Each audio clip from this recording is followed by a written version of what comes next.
우리 찾으셨으면 같이 교독하도록 할게요. 내가 또 말하노니 유업을 이을 자가 모든 것의 주인이나 어렸을 동안에는 종과 다름이 없어서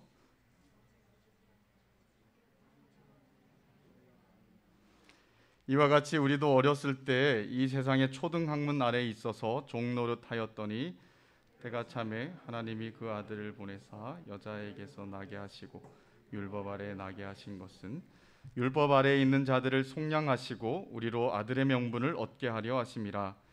너희가 아들이므로 하나님이 그 아들의 영을 우리 마음 가운데 보내사 아빠 아버지라 부르게 하셨느냐.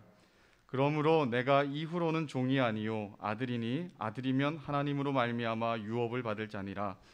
그러나 너희가 그때에는 하나님을 알지 못하여 본질상 하나님이 아닌 자들에게 종노릇하였더니 이제는 너희가 하나님을 알 뿐 아니라 더욱이 하나님이 아신 바 되었거늘 어찌하여 다시 약하고 천박한 초등학문으로 돌아가서 다시 그들에게 종노릇하려 하느냐. 너희가 날과 달과 절기와 해를 삼가 지키니 내가 너희를 위하여 수고한 것이 헛될까 두려워하노라. 형제들아 내가 너희와 같이 되었은즉 너희도 나와 같이 되기를 구하노라. 너희가 내게 해롭게 하지 아니하였느니라. 내가 처음에 육체의 약함으로 말미암아 너희에게 복음을 전한 것을 너희가 아는 바라. 너희를 시험하는 것이 내 육체에 있으되 이것을 너희가 업신여기지도 아니하며 버리지도 아니하고 오직 나를 하나님의 천사와 같이 또 그리스도 예수와 같이 영접하였도다. 너희의 복이 지금 어디 있느냐. 내가 너희에게 증언하노니 너희가 할 수만 있었더라면 너희의 눈이라도 빼어 나에게 주었으리라. 그런즉 내가 너희에게 참된 말을 함으로 원수가 되었느냐. 그들이 너희에게 대하여 열심내는 것은 좋은 뜻이 아니요 오직 너희를 이간시켜 너희로 그들에게 대하여 열심을 내게 하려 함이라.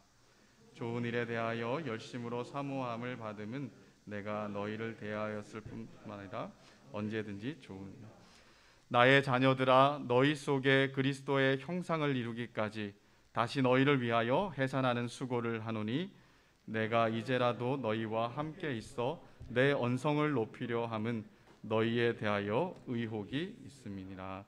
아멘. 네, 지난주에 우리 좀 신선한 사역자가 말씀을 증거하고 이번 주는 신선하지 않은 사역자가 올라왔습니다. 저 갈라디아서 우리 3장 마지막 부분을 살펴보고 나서 3장을 살피고 지금 3주 만에 우리 갈라디아서 말씀을 보는데요. 우리 갈라디아서 말씀 앞으로 한 추석 주 있는 26일까지만 보고 10월 달부터는 다른 부분들을 우리가 조금 목장에서 성경 공부와 나눔, 큐티 이것들을 다 아울러서 한 성경 짧은 성경 본문을 가지고 후반기를 좀 보내려고 합니다. 갈라디아서는 우리가 계속 보고 있는 것처럼 사울과 이 바나바가 1차 전도 여행 때 갈라디아 지역에 가서 복음을 전해 세운 교회입니다. 그러나 얼마 되지 않는 그 짧은 시간에 거짓 형제들이 가만히 들어와서 이 교회를 혼란시키는 일들이 있었어요. 마치 신천지처럼 교회 안에 들어와서 복음을 바꾸고 사람들을 현혹하고 이 사람들을 교란케 하는 일들을 한 거죠. 그들은 바울이 전한 복음이 부족하다라고 하면서 공격했고요. 할례와 율법을 준수해야지만 구원을 받는다라고 가르치면서 복음을 받았던 이 갈라디아 교회 성도들을 혼란케 하는 일들을 했습니다. 뿐만 아니라 그들은 바울의 사도권을 공격하는 거예요. 그래서 갈라디아 교회에서 바울의 영향을 지우려고 했습니다. 이전에 신천지가 교회를 공격할 때 산옮기기라는 전략을 썼어요. 교회 안에 들어가서 한없이 열심 있는 성도처럼 200명 아래의 교회들은 한없이 한 사람의 열심 있는 사람이 필요하니까 가서 정말 신실하고 열심 있는 사람처럼 하다가 하나 둘씩 그래서 어느 정도 세력이 형성되면 담임 목사님을 모함하고 결국 교회가 그를 쫓아내게 하고 내가 아는 좋은 목사님이 있는데 하면서 데리고 와서 교회 전체를 신천지 교회로 바꾸어 버리는 걸 산옮기기 전략이라고 했던 거죠. 그죠? 그 비슷하게 이 거짓 형제들이 들어와서 바울의 복음 전파로 말미암아 교회가 세워졌는데, 근데 그 형제들은 바울의 영향력을 지우고 바울을 미워하게 하고 바울이 가르친 것은 부족하다라고 이렇게 가르치면서 그 영향력을 없애버리려고 했던 것입니다. 이 사실을 들었던 바울이 가만히 있을 수 없어서 그들에게 가르쳤던 복음을 다시 한번 생각하게 하고, 또한 자신이 전한 복음을 더 정당성을 주기 위해서 내가 어떻게 사도가 되었는가라는 것들을 끊임없이 말하는 것이 이 갈라디아서의 말씀이라고 볼 수가 있어요. 그래서 바울이 전한 복음의 핵심이 뭐냐? 자꾸 복음의 본질을 흐려놓으니까 이 갈라디아서는 사실 복음에 대한 종합적이고 좀 다차원적이면서 다양한 이야기들을 하고 있지 않아요. 복음의 가장 핵심적인 것들을 주로 얘기를 합니다. 그래서 갈라디아서 이 4장까지 이야기와 5장까지 우리가 보면 복음 안에서의 성도의 삶까지 아주 우리가 간단하지만 성도가 믿는 것이 무엇이고 어떻게 살아야 되는지 틀을 잡아주는 아주 중요한 개념, 아주 분명한 선을 잡아주는 책이라고도 할 수 있어요. 그래서 이 바울이 전한 복음의 핵심은 뭐냐면, 사람이 의롭게 되는 것은 율법의 행위로 말미암아 인간적인 노력으로 말미암아 되는 것이 아니라 오직 예수 그리스도를 믿음으로 말미암는다라는 거예요. 할례도 안 되고 행위도 안 되고 어떠한 선한 행위와 착한 일을 가지고 한다 할지라도 그것이 우리를 구원할 수 없다라는 거예요. 거룩하신 하나님 앞에서 그런 것들은 정말 지푸라기보다도 못한 그런 거에 불과하다라는 거죠. 그런 죄인들이 하나님 앞에 의롭다함을 받을 수 있는 길은 단 하나밖에 없는데, 우리를 대신해 십자가에 죽으신 구주 예수 그리스도를 믿음으로만 그렇게 의롭다함을 받을 수 있다라고 이렇게 말했습니다. 근데 이 복음을 바울이 자신이 어떻게 경험했는지 2장 말미에 얘기하고 있어요. 그죠? 그리고 십자가에서 그리스도와 함께 죽었던 자신의 이 신앙에 대한 경험을 한 후에 3장으로 넘어와서 이 이신칭의 복음을 몇 가지 차원에서 접근을 해요. 첫 번째는 어떻게 접근하냐면, 너희가 경험해서 알지 않느냐라는 거예요. 너희가 율법의 행위로 말미암아 의롭다함을 받았느냐? 아니지 않느냐? 복음의 말씀을 듣고 믿음으로 말미암아 성령을 받지 않았느냐? 의롭다함을 받지 않았느냐? 너희의 경험이 너무도 분명한데 왜 거짓 선생들의 현혹에 빠져갖고 그렇게 교란한 혼란한 삶을 사느냐, 불확실한 삶을 사느냐라고 이렇게 질타를 했습니다. 심지어 아주 거센 목소리로 이 멍청이들아라고 하면서 얘기를 한 거죠. 그리고 나서 이 이신칭의 복음이 이게 갑작스럽게 생긴 게 아니다. 이것은 구약부터 이미 시작한 거다. 하나님이 아브라함에게 전했던 거다라는 거예요. 아브라함도 믿음으로 의롭다함을 얻었는데, 율법으로 의롭다함을 얻으려고 한다면 율법책에 기록된 모든 것들을 항상 행해야 하지만 한순간도 단 하나의 항목도 제외하지 않고 항상 모든 것들을 다 행하여야 구원을 받는데, 그런데 죄인인 인간들이 하나님 앞에서 그렇게 하기는 불가능하다라는 거예요. 불가능하기 때문에 하나님이 이미 율법을 주시기 430년 전에 한 약속을 주셨다라는 겁니다. 그 약속이 뭐냐? 아브라함에게 주신 믿음으로 말미암아 의롭다함을 얻게 된다라는 거죠. 그렇다면 믿음으로 의롭다함을 되는 약속을 주셨는데 굳이 왜 율법을 또 주셨습니까? 율법의 용도가 뭡니까? 라고 했을 때 율법은 죄를 죄로 가르치기 위해서 주셨다라는 거예요.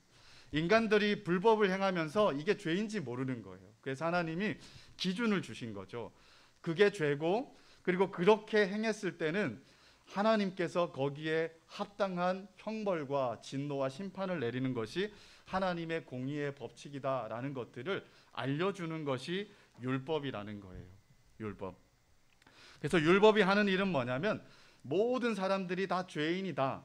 자기가 행하는 죄악된 행동으로 말미암아, 자기가 마음에 품고 있는 죄악된 본성으로 말미암아 어떤 면에서 들여다봐도 하나님 앞에 구원받지 못하고 심판받을 수밖에 없는 죄인이다라는 것을 가르쳐주고 정죄하고 하나님의 심판을 선언하는 것이 율법이 하는 역할이라는 거예요. 그러면 그걸로 끝나느냐? 그게 아니라 그러면 우리가 어떻게 해야 되느냐? 이렇게 율법이 우리를 정죄하고 벗어날 수 있는 길이 없으면 우리는 어떻게 해야 되느냐라는 질문에 하나의 답변을 주는데, 그게 뭐냐면 또 다른 한 길이 있다라는 거예요.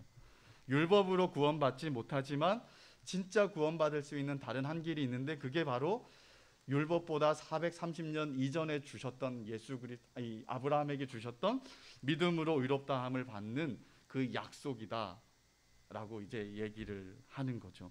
그래서 율법은 어떤 용도로 쓰이냐면, 초등교사와 같이 이 율법 아래에 있는 우리들을 예수 그리스도가 절실하게 필요합니다라는 것들을 깨닫게 해서 그리스도께로 인도하는 것이 율법이 가지고 있는 최고의 용도의 한 면이다라는 거죠.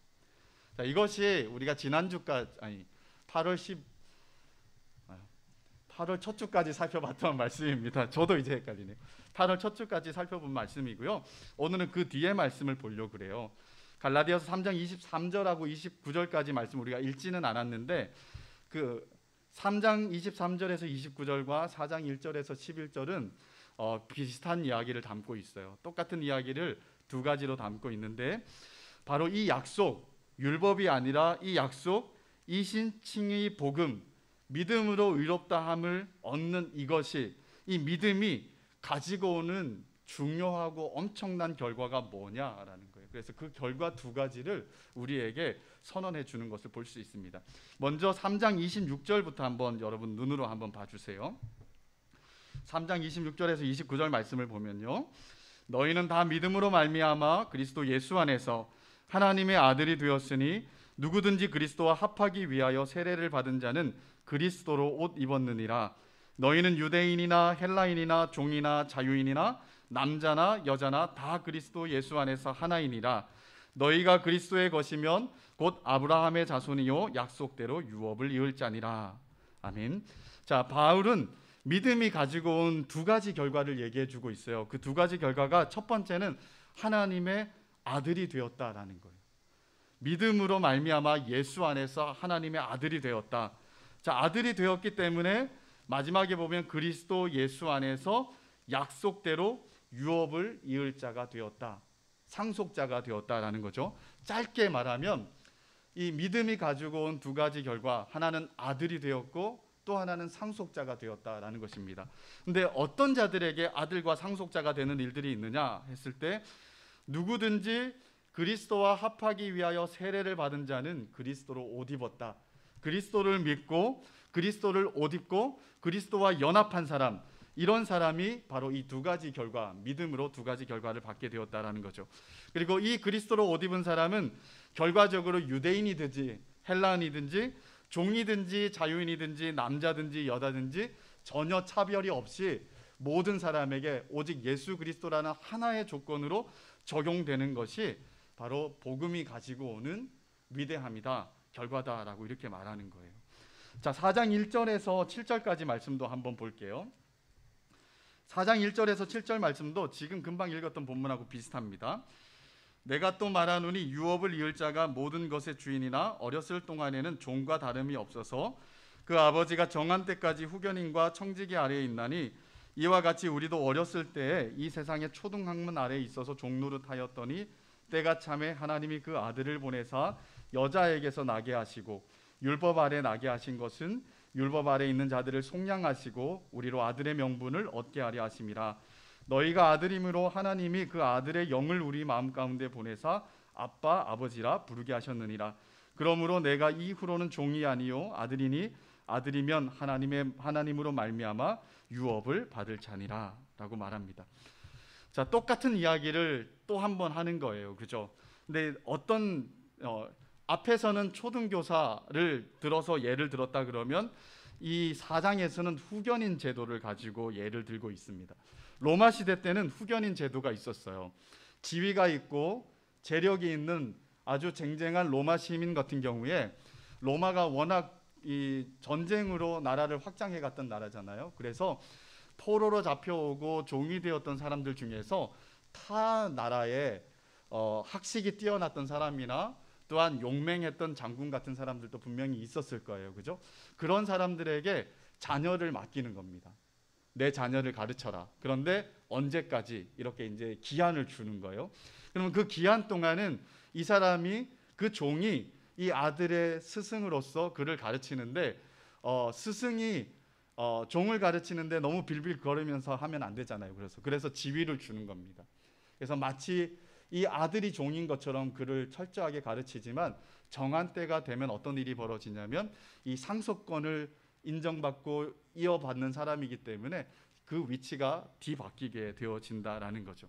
그래서 이 똑같은 이야기를 가지고 이제 얘기를 하는 거예요. 그래서 일정한 기간 동안 후견인 아래에서 종과 다름없이 지내지만 그 정한 시간이 지나면 주인이 되는데 이게 뭐와 같냐면 마치 율법 아래에 있는 우리들과 같다라는 거예요.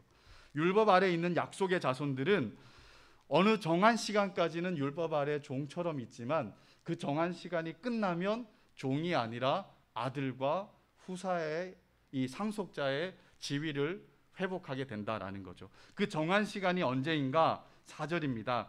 때가 참에라고 말해요. 자, 이 하나님께서 정한 때가 찼다라는 거죠. 이 찼다라는 것은 풀이라는 단어가 의미가 있어요. 풀리. 때가 완연하게 무르익었다. 확실하게 가득 이르렀다라는 거죠.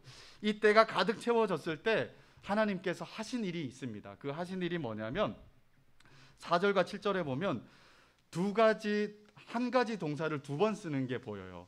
보내사라는 말을 두 번 쓰죠. 4절과 6절에 보면 때가 참에 하나님이 아들을 보내사, 때가 참에 하나님께서 우리 마음 가운데 그 아들의 영을 보내사, 즉 예수와 성령을 보내셨다라고 말합니다. 예수와 성령을 보내셨다. 왜 예수와 성령을 보내셨는가? 아들과 성령을 보내신 이유와 결과가 뭔가라고 했을 때 아들의 명분을 얻게 하려고, 그리고 실질적으로 아빠, 아버지라 부르게 하기 위해서 보내셨다라는 거예요. 자, 이 아들의 명분이라는 단어는요, 한 단어예요. 입양이라는 뜻입니다. 입양, 양자됨이에요. 그래서 이 아들 아닌 자를 법적으로 입양하여서 양자 삼는 것을 말하는 거예요. 로마 시대에는 이 양자 삼는 일들이 되게 빈번했습니다. 근데 이 양자를 삼았을 때 우리 생각하고는 조금 달라요. 나에게 아들이 몇 명 있는데 또 하나의 양자를 삼았으면 아들 3명과 이 양자 아들이 4명이 동등한 지위권을 가져요. 상속권도 동등하게 가질 수가 있는 거예요. 그래서 법적 지위가 아들과 친아들과 진배 없이 가지게 되는 것이 로마법이었습니다. 그래서 로마 황실의 역사들을 여러분들이 혹시 관심이 있어서 보게 된다 그러면 뭐를 발견하냐면 로마 황제 중에서 입양된 아들이 꽤나 많은 것을 볼 수가 있어요. 심지어 입양한 아들임에도 불구하고 황제의 위를 그 입양된 아들에게 물려주기도 할 정도로 양자의 법적 지위는 전혀 차이가 없었다라는 것입니다. 자, 그런데 이 법적 지위를 받았다고 해서 친밀함이 바로 생기느냐라고 했을 때 그렇지 않다라는 거죠. 물론 양자 삼는 황제가 아니 양자 삼는 아버지가 이 아이가 아무것도 모르는데 양자 삼지는 않겠죠, 그죠? 이 사람을 충분히 알고 관계가 있으니까 양자 삼긴 하겠지만, 그러나 일단 법적으로 먼저 진행됐다고 한번 생각해 보십시오. 법적으로 이 아들을 양자로 삼았다고 해서 아버지와 아들 사이의 친밀함이 바로 생기느냐? 그럴 수 없다라는 거예요. 그래서 하나님이 하나의 조치를 더 취했는데 그게 뭐냐면 성령을 보내사 아빠, 아버지라 실질적으로 부를 수 있도록 만들어 주셨다라는 거예요. 자, 죄인인 우리가 예수 그리스도로 말미암아 거룩하신 하나님의 양자가 되었을 때 모든 법적 지위를 다 보장해 주셨어요. 상속권까지도 우리가 받게 되었다라는 겁니다. 그러나 죄인인 우리가 어떻게 살아왔었습니까? 우리는 하나님을 멀리 떠나 있었던 사람이에요. 그리고 하나님이 싫어하는 것들을 기가 막히게 골라 할 수 있는 사람들이었고, 그리고 하나님을 안중에도 두지 않고 신경도 쓰지 않았던 사람인 거죠. 그런 우리가 갑자기 하나님이 우리를 아들로 삼아 주셨다고 해서 완전히 거룩한 모습을 가지고 거룩하신 하나님과 아주 친밀하게 될 수 있느냐? 그렇지 않다라는 거예요. 시간과 과정이 필요하다라는 거죠. 그래서 그 과정을 돕기 위해서 성령, 그 아들의 영을 보내셨다라는 거예요.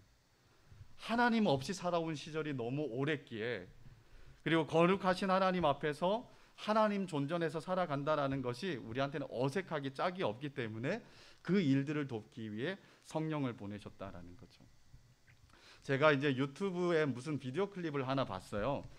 그 비디오 클립에는 이제 양자 삼는 얘기였어요. 초등학생 아이가 아주 새카맣게 생긴 시골 아이가 있었는데 그 아이가 축구를 너무 잘하는 거예요. 그 축구를 잘하는데 그 축구를 가르쳐 주는 선생님이 얘를 집에 데리고 있어요.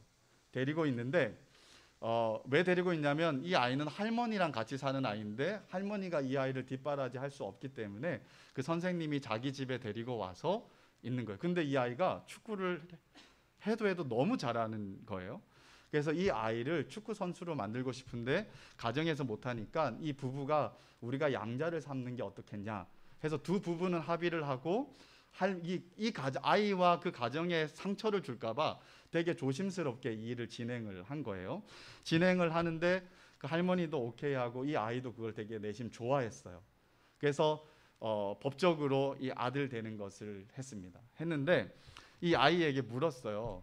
이제 너가 이제 우리 아빠고 너는 이제 자녀니까 우리 하나씩 우리 생활을 공유하면서 좀 편안하게 친밀하게 지내보자 하면서 너가 제일 하고 싶은 게 뭐냐 했더니 그 아이가 뭔 요구를 했냐면 저도 텔레비전 볼 때 텔레비전 앞에 누워서 아빠한테 다리 올리고 텔레비전 보고 싶어요 라고 얘기를 한 거예요. 그러니까 가족으로 거기에 오랫동안 있었지만 그 자녀들이 있었는데 그 자녀들은 서슴없이 이렇게 행동하지만 이 친구는 법적으로 아들의 지위를 가졌다고 하더라도 그렇게 하기가 쉽지가 않은 거예요. 그래서 그 요구를 했더니 그 아버지가 이리 와봐. 그래서 소파에 앉아 있는 아이를 내려서 이렇게 누워서 같이 보면서 다리도 한번 올려봐. 다리 올리고 막 웃고 이렇게 하는 것을 봤었습니다. 바로 이런 시간이 우리에게 필요한 거예요. 그런데 우리가 이 지점을 너무 잘 못하는 것 같아요. 복음을 듣고 예수를 믿었어요. 그리고 아들이 되었다라는 것까지 개념적으로 알고 있고 우리는 때가 되면 상속자가 된다라는 것들에 대해서 알고 있어요. 그런데 그 상속자가 된다라는 것이 너무 미래의 일이라서 별로 소망스럽게 생각되지 않아요. 그 상속자라는 것이 얼마나 위대하고 영광스러운지 잘 눈앞에 헤아려지지 않아요. 왜? 우리 통장에 지금 당장을 해서 인출해서 쓸 수 있는 돈으로 막 수십억이 들어오는 것이 아니니까 나중에 미래에 있는 일처럼만 여겨지니까 이게 좋은 건지 안 좋은 건지 감도 없이 그런가 보다라고 하면서 예수 그리스도로 말미암아 아들이 되었는데도 감격 없이 가난하게 살아가는 모습들을 우리가 가지고 있을 때가 많아요. 근데 우리가 아들로 말미암아 얼마나 부요한 사람이 되었는지 우리가 알라 그러면 이 아들됨을 실질적으로 누리는 일들, 아버지 되신 분을 실질적으로 누리는 일들이 있을 때 우리 아버지가 이런 분이구나.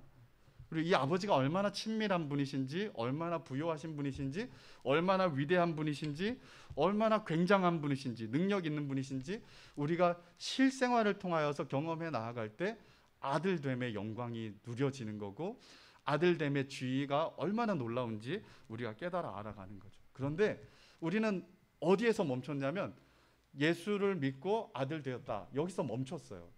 그리고 그것을 아무리 되뇌이고 들어도 감동이 없어요. 왜 그럴까요? 그 의미들을 너무 모르고 누려본 적이 없는 거예요. 우리의 신앙생활이라는 것이 항상 거기에서 그치는 거예요. 또 7절에서 이렇게 말합니다. 이런 아들은 더 이상 종이 아니다. 하나님으로 말미암아 유업을 얻을 자다 선언하죠. 아들됨과 상속자 된 것들을 똑같이 얘기를 하고 있는 거예요. 자, 이렇게 아들이 된 사람은 더 이상 종이 아니라는 거예요. 그죠? 지위적으로 법적인 지위와 실질적인 관계적인 차원에서 이미 아버지와의 깊은 관계 속으로 들어가 있는, 그리고 그에게 모든 것이 보장되어져 있는 미래와 현재를 가지고 있는 사람, 그게 누구냐? 예수 믿는 이신칭이 복음을 믿는 성도들의 운명이고 현주소다라고 이렇게 말하는 거예요. 사랑하는 여러분, 바울이 전한 이 이신칭의 복음은 우리가 단순히 알고 있다고 해서 우리가 진짜 알고 있는 것이 아닐 수 있어요. 그러니까 우리 절대 교만하게 생각하면 안 됩니다. 이 국내 선교를 준비하면서 달달달달 외우고 그것을 사람들에게 전할 수 있어도 우리가 표면적으로 멈춰 설 수도 있어요. 이 복음 안에 담겨 있는 너무나도 깊은 하나님의 마음과 너무나도 놀라운 위대한 복이 있다라는 것을 감탄과 감탄사로 우리가 알지 못하면 우리는 개념적인 것들을 못 넘어서는, 늘 잘하지 못하는 그런 수준에 있을 거예요. 복음 안에는 우리를 향하신 하나님의 너무나도 깊은 마음이 담겨 있습니다. 아버지 하나님은 아들을 내어주셨습니다. 너무 많이 들어서 이게 얼마나 큰 사랑인지 우리가 놓치고 있을 때가 너무 많지 않습니까? 그죠? 하나님이 아들을 내어주셔서 알고 있어요. 그런데 나는 지금 하면서 우리는 우리 힘든 것들에 대해서 더 집중해요. 그런데 하나님이 보여주신 사랑에 대해서 우리의 눈과 마음을 열지 않아요. 귀를 열지 않아요. 다 알고 있는 것일 뿐이에요. 그러나 우리한테 그 위대한 사실이 조금도 영향을 못 미칠 정도로밖에 모르는 거예요. 제가 얼마 전에 컴퓨터를 산 지체를 봤어요. 컴퓨터를 사고 우리 이제 마을 목자 중에 한 지체인데 열심히 이제 또 모임을 탁 하는 거예요. 모임을 하는데 컴퓨터 귀하겠죠, 그죠? 그래서 그 귀한 컴퓨터를 더 귀하게 여기기 위해서 너무도 예쁜 파우치를 샀어요. 그죠? 파우치를 사서 아주 아끼는데 우리 이런 컴퓨터조차도 우리는 사실 내가 소유하고 있는 귀한 것 하나를 내어준다라는 것은 쉬운 일이 아니에요. 그죠? 그런데 하물며 아들을 내어준다. 우리가 아끼는 것 하나 내어주기가 어려운데 아들을 내어준다라는 것을 우리가 너무 감정이입을 하지 않고 들여다볼 때가 많은 거예요. 그죠? 하나님이 아들을 내어주신다라는 것은 뭐냐면 다 내어주셨다라는 거예요. 그죠? 다 내어주셨다. 그래서 하나님은 아들은 내어주셨는데 나한테 이런 것들은 너무 아까워하시는 것 같아. 도저히 이해가 안 되는데 나한테는 이런 것들은 안 해주시는 것 같아. 누구는 좋아하지만 나는 조금 덜 좋아하는 것 같아 라고 생각하면서 힘들어할 때가 너무 많아요. 그런데 아들을 내어주셨다라는 것은 우리가 어떤 어려움을 당할 때도 하나님은 나를 사랑하지 않는 것 같아 라고 말할 수 없다라는 거예요. 그 사실은. 왜? 하나님은 아들을 내어주시는 사랑, 그리고 우리를 구원하시기 위해서 자기의 전부를 내어주시는 사랑을 했기 때문에 이미 거기에서 하나님의 사랑은 끝난 거예요. 그래서 우리는 나에게 필요한 뭔가가 이루어지나 안 이루어지냐, 거기에서 하나님이 날 사랑하냐 안 하냐 이렇게 잴 수 없다라는 겁니다. 이미 아들을 내어주신 하나님의 사랑에서 우리는 모든 것들을 다 볼 수 있다라는 거예요. 모든 것들을 다 인정하고 느끼고 모든 것들을 내가 많은 것들을 다 잃어버린다 할지라도 이것만 있으면 됩니다라고 할 정도의 고백을 할 수 있는 이유가 된다라는 거죠. 그렇죠? 여러분 정말로 그렇습니까? 복음, 아들을 내어주신 하나님의 사랑이 그 어떤 것보다 귀하고 다른 많은 것들이 없어도 충분히 이것만으로도 나를 만족시킬 수 있는 하나님의 유일한 은혜다라고 이렇게 고백이 되어지십니까? 우리의 삶이 그 고백을 지지하는 삶이 맞습니까? 머리로만이 아니라 우리가 속해 있는 모든 상황 가운데서 그 사실을 지지하고 그렇습니다라고 인정하면서 우리의 삶이 그렇게 살아내지고 있는지, 아니면 아들을 내어주신 하나님의 사랑 그거 별로 별것 아닌 것처럼 나의 아주 작은 힘듦에도 영향을 미치지 못하는 쓸모없는 것처럼 혹시 우리는 생각하고 있지 않은지 우리의 삶들을 한번 들여다봤으면 좋겠습니다. 자, 그리고 복음 안에는 예수를 통해 우리에게 허락하신 엄청난 위대한 복이 담겨 있습니다.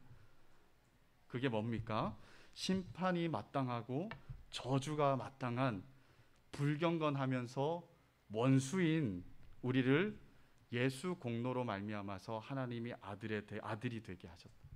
그리고 그 아들 된 우리에게 하나님의 영광스러운 유업을 얻게까지 하셨다라는 것, 이것이 복음 안에 담겨 있는 우리에게 주신 엄청난 복이다라는 거예요. 법적으로 하나님이 아들이 되게 하실 뿐만 아니라 실질적으로 하나님과의 관계를 누리게 하시고, 그리고 그 관계를 누리는 우리로 말미암아 영광스러운 상속자가 되게 하신 것, 이것이 하나님이 우리에게 주신 말할 수 없는 영광스럽고 위대한 복이다라는 거예요. 자, 아빠, 아버지라 부른다라고 되어 있는데요. 이 아빠 아버지라 부른다라는 관계의 설정이기도 하지만 또 기도를 의미하기도 해요. 언제든지 아버지께 기도할 수 있는 자리로 우리를 부르셨다라는 거죠.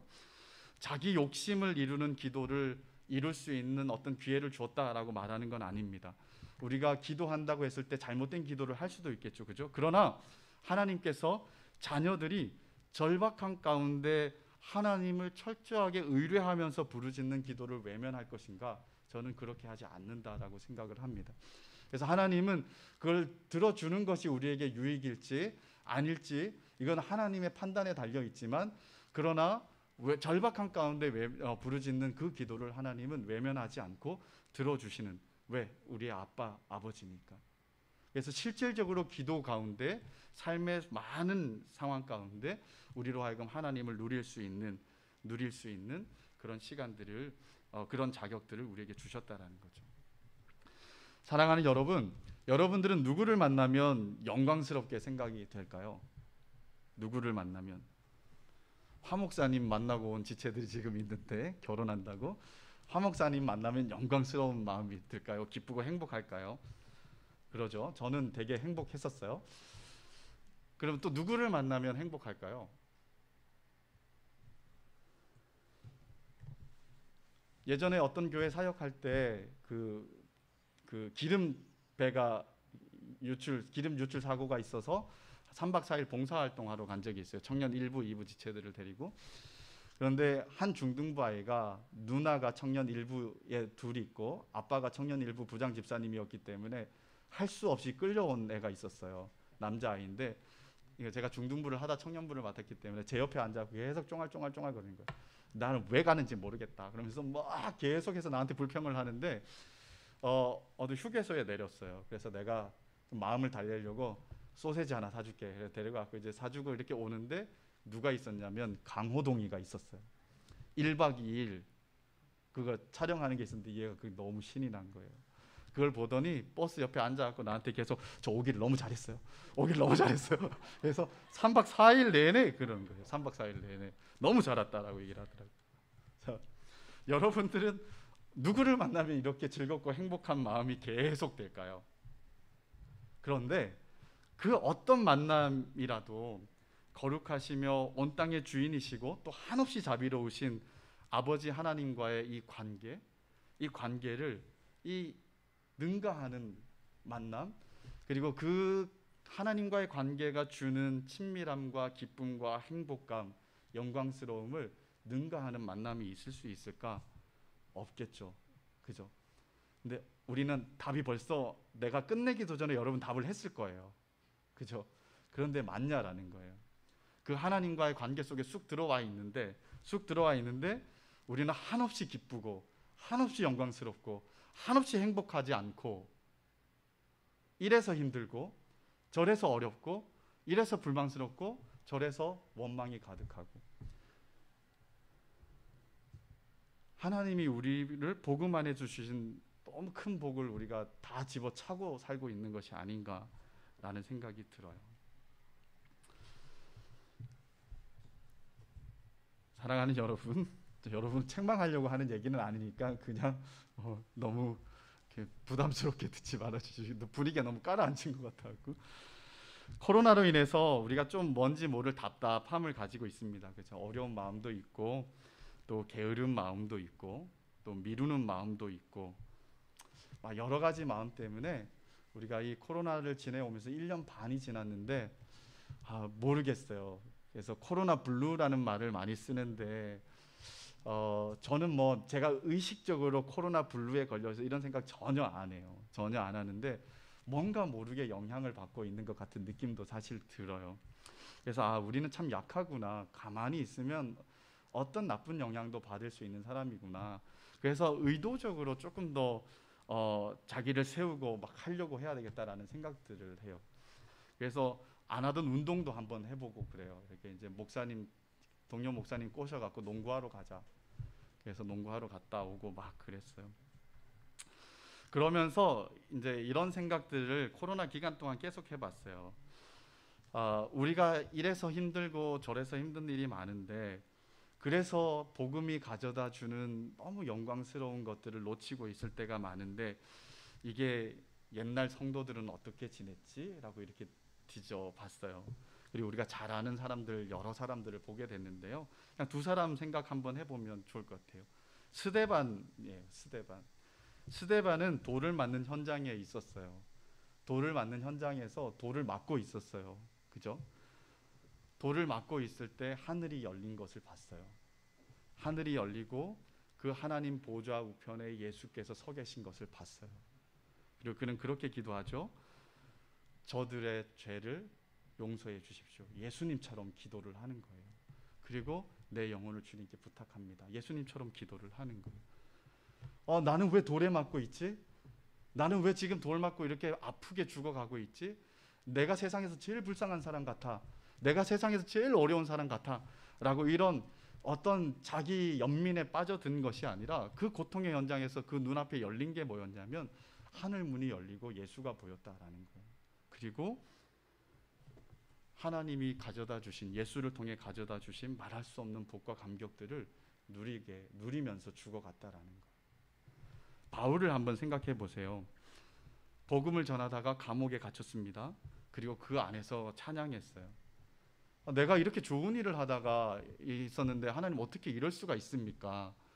나를 아주 호화롭게는 하지 못할지언정 이렇게 감옥에 갇혀서 매를 맞고 온 삭신이 쑤시고 아프고 이런 상황에 내가 이 새벽에 이 밤중에 이 칙칙한 곳에서 잠도 제대로 못 자겠고 이렇게까지 나를 대하셔야 됩니까? 라고 할 법한, 우리라면 수십 번도 하고도 남았던 그런 상황에서 바울이 어떻게 했습니까? 찬양을 했어요. 왜 찬양했을까요? 억지로라도 해보자 이런 마음으로 했을까요? 이런 마음이 없지 않아 있었을 수도 있겠지만 그에게는 느껴지고 보여지는 게 있었던 거죠. 뭡니까? 내가 지금 당장 죽어도 예수 그리스도로 말미암아 하나님이 내게 주신 영광과 복이, 나를 이런 아픔과 이 고난이 거기서 나를 끊어낼 수 없다라는 그 영광스럽고 그 확신이, 그 믿음, 그 하나님에 대한 확신이 그로 하여금 절망의 자리에서도 즐겁게 찬양할 수 있게 만들었다라는 거예요. 우리가 겪는 어려움은 어느 정도의 어려움일까요? 지금 내 감정을 꽉 잡고 있는 어려움이 있다면 그 어려움은 어떤 종류입니까? 한번 생각해 보십시오. 그리고 그 어려움에 반응하는 내 모습은 어떤가 생각해 보십시오. 복음을 아는 사람의 반응이 맞습니까? 복음을 진실로 누리고 있는 사람의 반응이 맞습니까? 우리가 겪는 어려움은 우리 믿음의 귀한 선진들이 갔던 길보다는 그렇게 어렵지 않은 길일 수도 있을 것 같아요. 물론 이 어려움이라는 것이 절대값이 아니라 결국은 주관적으로 내가 어떻게 느끼느냐가 더 클 수도 있겠지만, 어쨌든 객관적으로 봤을 때는 그렇게 우리가 힘든 게 지나 보면 그렇게 힘들어하지 않아도 될 문제일 수도 있다라는 생각이 들어요. 그리고 또 그렇게 힘든 자리가 도리어 주님을 더욱 경험하는 기회가 되기도 한다라는 거죠. 그래서 우리는 너무 마음 놓고 있지 말았으면 좋겠다 생각해요. 이 코로나든 뭐든 우리가 좀 힘들다라고 느끼는 이 순간에 우리가 집중할 때 집중했으면 좋겠습니다. 뭐에 집중하냐면 하나님께서 아들 예수를 통해 우리에게 어떤 일을 하셨고 우리에게 가져다 준 엄청난 결과가 도대체 뭔가, 그 복음 안에 담겨있는 우리를 향하신 하나님의 마음이 도대체 뭔가, 그리고 하나님이 내게 허락하신 이 복음이 만들어내는 결과, 이게 도대체 얼마나 위대한 것인가, 우리가 여기에 대해서 좀 더 묵상하면서 그것을 실체를 파악하고 경험하고 누리면서 말할 수 없는 감격들이 우리를 좀 사로잡는, 복받치는 감격과 복이 느껴지면서 하나님 앞에 찬양하지 않고서는 견딜 수 없는, 그래서 감옥에서 찬양했던 바울처럼 우리 역시 그런 자리에서 찬양을 터뜨려서 하나님 앞에 올려드릴 수 있는 그런 믿음의, 진짜 믿음의, 하나님의 너무도 구원의 분명한 흔적을 가진 그런 사람의 믿음이 되었으면 좋겠습니다. 긴가민가한 사람들이 아니었으면 좋겠다 생각합니다. 그리고 여기서 끝나는 것이 아니라 서로 권했으면 좋겠어요. 때가 되면 되겠지. 때가 되면 되겠지, 이런 생각들을 좀 안 했으면 좋겠다 생각합니다. 제가 지금 너무 힘든 게 저거예요. 뭐냐면 코로나 때문에 코로나 끝나면 그냥 가자. 그래서 아마 코로나 끝나면 사라졌던 지체들 중에서 많은 사람들이 뭐 오기도 하겠죠, 그죠? 근데 그때 그렇게 온다 그러면 달라진 게 하나도 없을까? 그리고 만약 그런다 그러면 그게 뭘 의미할까? 이런 생각들을 참 많이 해봐요.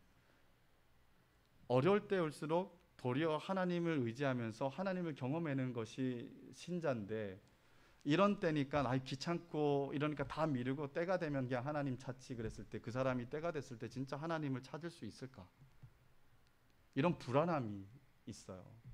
그리고 이런 사람들이 자꾸 우리를 힘들게 하는 사람이라고 생각을 또 하는 것도 힘들 것 같아요. 목자님들도 사람들이 대답을 안 한다. 제가 얘기했지만 우리 작년에 한 목자님은 줌에서 뵙겠습니다 하고 딱 들어갔는데 30분 동안 기다렸지만 아무도 안 나타났다라고 얘기를 하더라고요. 너무 절망스러운 생각들이 들었어요, 그때는. 뭐 청년들의 특색을 생각하면 그럴 수 있죠. 그래서 어떤 교수님이 대학원생을 가르치시는데, 청년들이 대학원생들인데 내가 교수인데 줌을 안 켠다고. 그러니까 목사님, 청년들은 그런 시대니까 너무 거기에 스트레스 받지 말라고 중간에 이제 어떤 목사님이 그 얘기를 듣고 저한테 얘기를 해주더라고요. 네, 아무튼 그런 것들이 절망스럽게 다가가기보다는 우리에게 바뀌어졌으면 좋겠어요.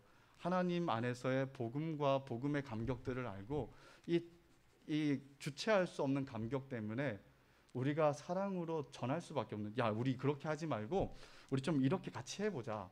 우리 이렇게 있다가는 말라 비틀어 그냥 배꼽이 등골에 이렇게 붙을 정도로 진짜 영적으로 곤고한 상태가 될 수 있으니까 그렇게 하지 말고 우리 하나님을 더 찾자.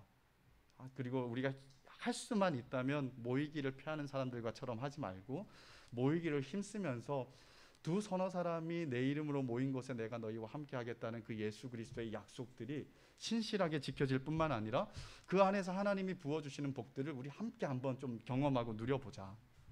그러면서 더 건면하고 포기하지 말고 할 수 있을 만큼 계속 건면하고 그 건면에 한 명이라도 반응한다면 그것으로 기뻐할 수 있고, 이렇게 우리가 이 시간들을 보낼 수 있었으면 좋겠어요. 이게 진짜 복음과 복음이 가지고 오는 결과를 아는 사람들의 반응이 아닐까 싶습니다. 5분만 하나 더 하고 마무리하겠습니다. 그 4장 12절에서 20절까지 말씀인데요. 이 권면하고 관계된 말씀이에요. 12절과 20절은 바울 자신과 갈라디아 교회의 관계에 대해서 이제 얘기하고 있는데요. 갈라디아의 복음을 전할 때 갈라디아 교회 성도들이 자신을 어떻게 대했는지, 지금 그런 그들을 향해 바울은 어떤 마음인지 바울의 속내를 비치는 본문입니다. 이 바울은 갈라디아의 복음을 전할 때 육체의 약함이 있었대요. 육체의 약함이 뭔지는 정확하게 알 수 없습니다. 어떤 일들은 안질이라고 얘기를 해요. 뒤에 보면 할 수만 있다면 너희가 눈이라도 빼어서 나에게 주려고 했었다 라고 이렇게 얘기를 해서 눈에 문제가 있었을 거다라고 생각하는 사람들도 있고, 또 어떤 사람들은 간질이었을 거다. 간질 알죠, 그죠? 그리고 아무튼 뭐 여러 가지 썰이 있지만 분명하게 밝히지 않기 때문에 뭔지는 몰라요. 뭔지 모르는데 확실한 거 하나가 뭐냐면, 남들이 봐도 다 알 정도로 바울은 그 육체의 가시, 육체의 연약함을 가지고 있었다라는 거예요. 그래서 그것이 바울에게 디메릿이었을 거예요. 사람들이 볼 때 매력적이지도 않고 저 사람하고는 최대한 말을 덜 섞었으면 좋겠다, 이럴 정도의 어떤 것으로 사람에게 다가갈 수도 있다라는 거예요. 그런데 갈라디아 교인들은 그런 바울을 업신여기지도 않았고 볼품 없다고 버리지도 않았다라는 겁니다. 오히려 바울을 대할 때 천사같이 대하고 그리스도 예수를 영접하는 것처럼 영접했다. 그리고 할 수만 있었다면 눈이라도 빼어서 줄 수 있을 만큼, 이 말은 뭐 표현법이죠, 그죠? 그만큼 그 갈라디아 교인들이 복음을 전해준 바울에게 깊은 애정과 사랑을 가지고 진실로 그를 대해줬다라는 이야기를 하는 거예요. 그런데 지금 이 두 관계가 금이 간 거예요. 어떻게 금이 갔냐? 거짓 형제들이 들어와서 이간질로, 그로 인해 생긴 오해들로 말미암아서 뭔지 모르게 불편한 관계가 됐다라는 거죠. 그래서 바울을 그렇게 사랑하고 천사와 예수같이 대했는데 바울이 우리에게 잘못된 것을 가르쳤어. 그리고 이간질로 말미암아 저 사람은 사도도 아닌데 우리에게 와서 사도처럼 행동했어 라는 식의 오해들을 막 하면서 이 관계의 금이 점점 가게 됐다라는 거죠. 그런 관계에서 우리가 보통 하는 일들은 뭘까요? 내가 뭔 얘기를 하려 그러면 일단 관계라도 좀 회복시키고 해야 되겠다 해서 관계를 회복시키기 위해서 많이 노력을 하려고 할지도 몰라요. 그죠? 그런데 바울은 그렇게 하지 않습니다. 관계가 비틀어지지만 자신의 진심을 담아서 그들이 가장 영적으로 유익하다고 생각하는 것들을 얘기하는 거예요. 그래서 진실로 그들을 위하여 참된 말을 하는데 아프지만 그리고 이렇게 혹시나 이 일로 인해서 원수가 될 수도 있지만 그러나 그 위험들을 끌어안고 내가 이 말을 하지 않으면 안 되겠다 해서 언성을 높이면서 말을 하고 있는 거예요. 왜? 복음이 혼란케 되는 것은 절대 작은 문제가 아니기 때문에 이 문제가 이 교회 안에 커지고 사람들을 장악하게 된다 그러면 결국은 생과 사를 가르는 이 작은 문제, 이 문제 때문에 이 갈라디아의 사랑하는 성도들의 영혼들이 다 미끄러지거나 잃어버리는 일들이 있기 때문에 바울은 목소리를 높여서 아주 언성을 높여서 자기가 해야 될 말을 아프지만 하는 거예요. 그건 경솔하게 한 게 아닙니다. 경솔하게 한 게 아니라 어떤 때보다도 신중하게 그런 말들을 해내고 있는 것을 볼 수가 있는 거죠. 우리가 인격적인 관계라는 것을 서로 불편함이 없는 관계로만 생각하면 절대 안 돼요. 오늘날 우리의 관계는 되게 피상적이잖아요. 그죠? 그래서 불편함이 없으면 됐다라는 생각들을 가지고 적당한 선에서 관계를 이루어 가려고 해요. 그죠? 그래서 이런 생각들을 일단 우리는 좀 끊어내야 됩니다. 때로는 아픈 것이 약이 될 수도 있어요. 그죠? 그래서 인간적으로 배려를 해야 되지만 그것이 그냥 인간적인 배려로만 그치는 것 같은 관계라 그러면 그것은 정말 시간이 지나도 별로 우리의 관계에 영향을 미치지 못하는 관계가 될 거예요. 아프지만 그 영혼에 진짜 유익이 될 것 같다라고 생각해서 그들에게 말할 수 있는 관계가 오히려 훨씬 더 유익할 수 있죠. 그렇죠? 그래서 저는 지난번에도 한번 말씀드렸지만 공동체가 좀 시끌벅적하게 싸우는 일도 있었으면 좋겠어요. 이게 너무 목사 같지 않은 얘기 같아서 죄송한데 저는 이게 오히려 복음적이라고 생각을 해요. 내 싸움을 위한 싸움이 아니라 회복을 전제한 싸움. 그렇죠? 그래야 우리의 삶들이 깊어지고 약함도 알고 무엇을 서로 받아내야 되는지도 알잖아요. 그죠? 근데 서로 섞이지 않은 상태에서 배려만 하면서 끝난다 그러면 절대 서로를 알지 못하고 그리고 그런 중에 뭔 일이 하나 터지면 절대 서로를 받아들일 수 없어질 거예요. 그죠? 그래서 우리는 배려라는 것들을 착각해서는 안 돼요. 참된 배려는 우리가 하나님 앞에서 그리스도의 형상을 이루기까지 서로를 세워주는 배려예요. 그래서 공동체 안에는 경건하고 신실한 선배들이 많아야 됩니다. 경건하고 신실한 선배들이 때로는 따끔한 말들을 할 수도 있고 때로는 보다듬기도 하고 세워주기도 하고 이런 일들이 돼야 사실 공동체가 건강하게 너무 세지 않고 세워갈 수 있는 길들이 이제 열리는 거겠죠. 저는 선후배 관계 어떤 지체는 되게 이 말을 싫어하는데 선후배 관계가 되게 중요하다고 생각해요. 그러니까 세상이 말하는 그런 거 말고 믿음에 먼저 된 사람이 자기의 것을 포기하고 헌신하고 애쓰면서 약한 사람들 그리고 뒤에 된 사람들을 세워주고 하는 일들이 반드시 필요하다라는 거죠. 그리고 그것이 때로는 버벌리 말로 언어로 표현되면서 서로를 아프게도 하고 치료도 하고 그렇게 세워지는. 근데 우리가 아프게 한다고 해서 내가 완벽하고 너는 불완전하니까 이런 거 아니잖아요. 그죠? 말하는 사람도 불완전할 거예요. 그렇게 하면서 관계의 불편함도 느끼고 애씀들을 통해서 우리는 어떤 면에서는 더 많이 에너지를 쏟아내면서 서로를 사랑하는 법들을 배워갈 수도 있어진다라는 거죠. 그래서 바울은 이들을 위해서 내가 언성을 높이고 싶다라고 말하는 거예요. 나 소리 질러서 너희들하고 싸우고 싶다라고 이렇게 말하는 거죠. 그죠? 근데 이런 관계가 되려면 뭐가 있어야 되냐면 복음 안에 깊은 교제가 끊임없이 이루어져야 된다라는 것입니다. 바울이 생명을 걸고 복음을 전했고, 바울의 볼품없는 모습에도 불구하고 그를 천사와 예수와 같이 환영하고 영접하려고 했던 갈라디아 성도들처럼 복음 안에서 서로가 서로를 대하는 모습들이 쌓여갈 때, 그리고 그럴 때 어떤 문제가 생겼을 때 서로 아프게 하더라도 치열하게 회복해내는 일들이 있게 될 때, 그럴 때 복음이 주는, 복음 안에서 공동체가 주는 기쁨과 행복과 능력들, 이런 것들을 만끽할 수가 있어진다라고 생각합니다. 그냥 어떤 관계적인 인터랙션 없이 그냥 적절하게 우리가 문화적으로 예배를 드리고 종교 생활을 한다면 이거는 복음적인 신앙생활이 절대 될 수 없을 거예요. 그래서 어떤 것을 우리가 꿈꾸고 어떻게 이루고 가야 될지를 좀 치열하게 고민하고, 이것은 리더들만의 고민이 아닙니다.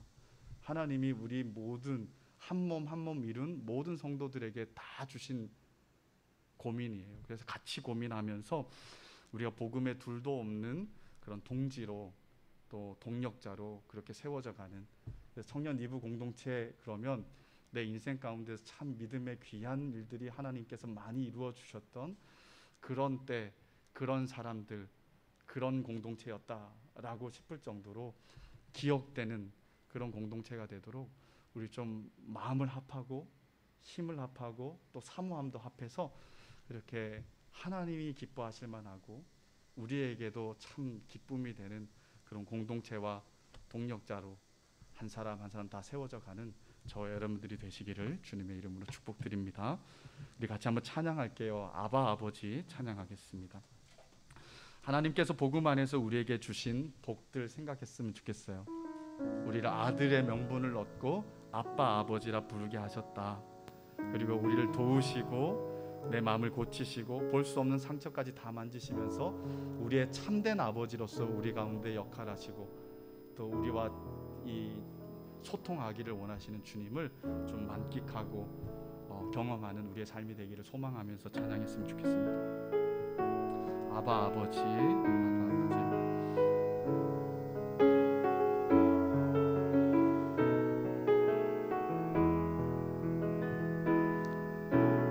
아바 아버지, 아바 아버지, 나를 안으시고 바라보시는 아바 아버지, 아바 아버지, 아바 아버지, 나를 도우시고 힘주시는 아바 아버지, 아바 아버지, 아바 아버지, 아바 아버지, 나를 안으시고 바라보시는 아바 아버지, 아바 아버지, 아바 아버지, 나를 도우시고 힘주시는 아버지. 주는 내 마음을 고치시고 볼 수 없는 상처 만지시네. 나를 아시고 나를 이해하시네. 내 영혼 새롭게 세우신 주는 내 마음을 고치시고, 주는 내 마음을 고치시고 볼 수 없는 상처 만지시네. 나를 아시고 나를 이해하시네. 내 영혼 새롭게 세우시네. 우리 한번 같이 기도하기를 원합니다. 믿음, 또 하나님의 복음 안에서 하나님께서 우리에게 보여주신 아버지의 은혜와 사랑이 얼마나 큰지 우리의 마음 눈이 좀 밝아져서 그냥 익숙하게 아는 것으로 치부하는 것이 아니라 그 속에 측량할 수 없는, 헤아릴 수 없는 하나님의 은혜와 사랑들을 확인할 수 있는, 매일같이 확인하며 그 사랑에 어제보다 오늘이 더 깊이 감동되어지는 일들이 우리 삶에 있을 수 있도록 하나님 은혜 베풀어 주십시오 기도하기를 원합니다. 그리고 또한 우리에게 아들이 되게 하시고 양자가 또 상속자가 되게 하신 하나님의 그 복음 안에 허락하신 복이 얼마나 위대한 것인지, 그래서 내가 이 세상을 살아갈 때 어떤 위치와 자격으로 살아가야 되고 어떤 모습으로 살아가야 되는지 나의 정체를 한시도 잊어버리지 않고 깨달아 알고 그렇게 살아갈 수 있도록 우리의 눈이 열려서 그 위대한 복을 알게 해달라고 기도했으면 좋겠습니다. 그리고 공동체 안에서 진리를 사랑 안에서 너무도 잘 서로 말하면서 서로를 세워가는 복되고 귀한, 그러니까 신앙적으로 배려해주는 그런 공동체가 될 수 있도록, 특별히 지금같이 어려운 때에 많은 것들을 손 놓고 있을 수 있때 그냥 그대로 내버려 두지 않고 거룩한 권면들을 함께 나누고 독려해 세워가는 우리 청년 2부 공동체가 될 수 있도록 우리 세 가지 제목으로 한번 같이 기도하고 제가 기도하겠습니다. 살아계신 하나님 아버지, 이 시간에 하나님 우리에게 주신 하나님의 은혜를 기억합니다. 복음 안에서 우리에게 보여주신 하나님의 마음을 읽어내려 갈 수 있도록 도와주십시오. 복음 안에서 우리에게 주신 하나님의 은혜가 얼마나 큰지, 우리를 향하신 주님의 마음이 어떠한지를 우리가 좀 깨달아 알 수 있도록 도와주십시오.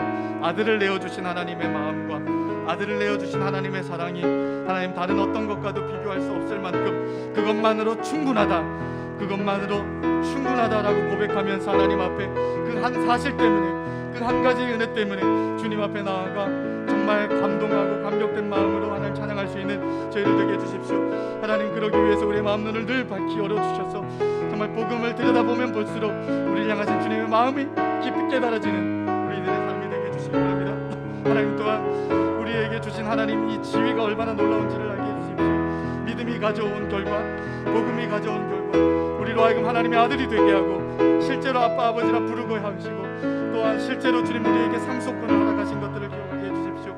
하나님, 우리로 하여금 정말 아들의 법적 신분뿐만 아니라 성령을 통하여서 아버지와 아들의 관계들을 친밀하게 누려가면서 그 관계들을 하나님 깊어지게 하는 것이 하나님의 특별한 의도임을 우리가 보고 하나님, 우리가 그렇게 좀 길을 걸어갈 수 있도록 도와주십시오. 우리가 아들이 된 것은 알지만 거기서 멈춰서는 것들이 아니라 실질적인 삶의 자리에서 아버지의 아버지 되심과 우리가 아들로서 우리가 하나님을 누릴 수 있는 것들이 어떠한 것인지 그 관계 속에서 많은 것들이 누려져서 하나님이 나에게 주신 아들됨의 영광과 아들됨의 복이 바로 이런 것들이구나 라는 것들을 우리가 매 순간 작은 것에서 큰 것까지 하나하나 누려가고 느껴가면서 우리 하나님과 친밀함들을 정말 세워가는 귀한 하나님의 백성들이 될 수 있도록 도와주십시오.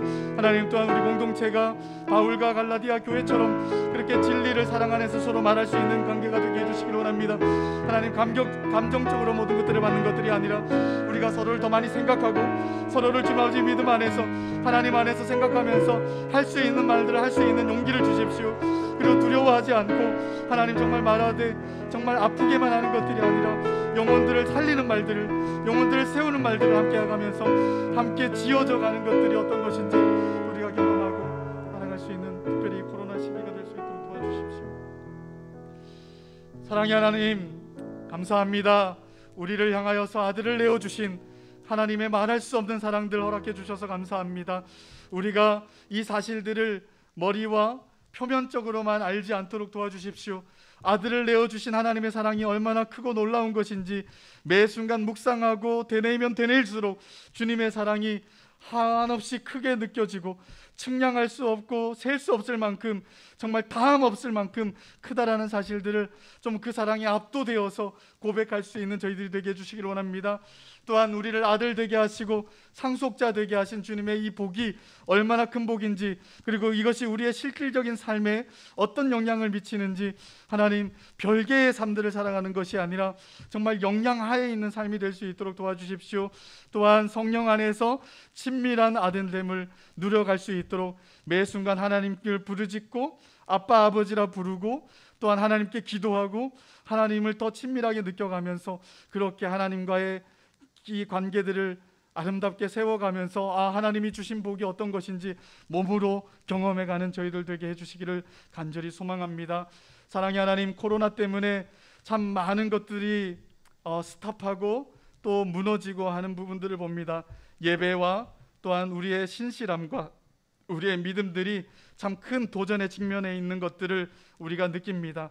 하나님, 이런 시기에 그냥 방관하거나 서로 좀 무심하지 않게 우리 가운데 서로가 서로의 마음에 또 눈에 들어올 수 있도록 도와주십시오. 그래서 아프더라도 서로가 진리를 사랑 안에서 말하며 격려하고 서로를 초청하고 그렇게 끈질기게 복음적인 애씀과 수고들을 감당하면서 한 영혼 한 영혼들을 바라볼 수 있는 저희 모든 사람 한 사람 한 사람